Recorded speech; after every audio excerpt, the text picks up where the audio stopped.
ছোট মাছের চচ্চড়ি হাতে মেখে যদি রান্না করা যায় খেতে কিন্তু খুবই ভালো লাগে। তো আজকে হচ্ছে আমি ছোট মাছের চচ্চড়ি রান্না করব হাতে মেখে।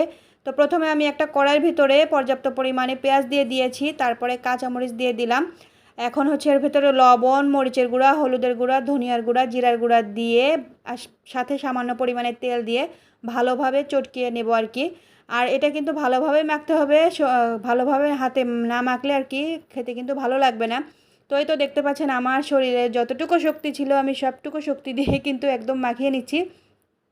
তারপরে আমি এর ভেতরে মাছগুলো দিয়ে দিলাম। মাছগুলো দিয়ে এখন আমি আবার ভালোভাবে মাখিয়ে নেব। সাথে আমি কয়েকটা টমেটো দিয়ে দিয়েছি। আর টমেটোটা যেহেতু আমার ছিল না, এটা ফ্রোজেন করা টমেটো, তো কী আর করব, এভাবেই কাজ চালাতে হয়। মাঝে মাঝে যখন না থাকে এভাবে কাজ চালিয়ে দিই। তো এখন আর কোনো কিছুরই দরকার নাই, এখন ঢাকনা দিয়ে বাস বসিয়ে রাখবো। তো এই তো দেখতে পাচ্ছেন আমার কিন্তু রান্নাটা কিন্তু প্রায় হওয়ার দিকে। এখন আমি এর ভেতরে ধনিয়ার পাতা দিয়ে দিব। শেষ পর্যন্ত ধনিয়ার পাতাটা না দিলে কিন্তু খেতে ভালো লাগবে না। আর এই তো ধনিয়া পাতা দিয়ে দিলাম। তো আমার এই রান্নাটা কেমন হয়েছে অবশ্যই কমেন্ট করে জানাবেন।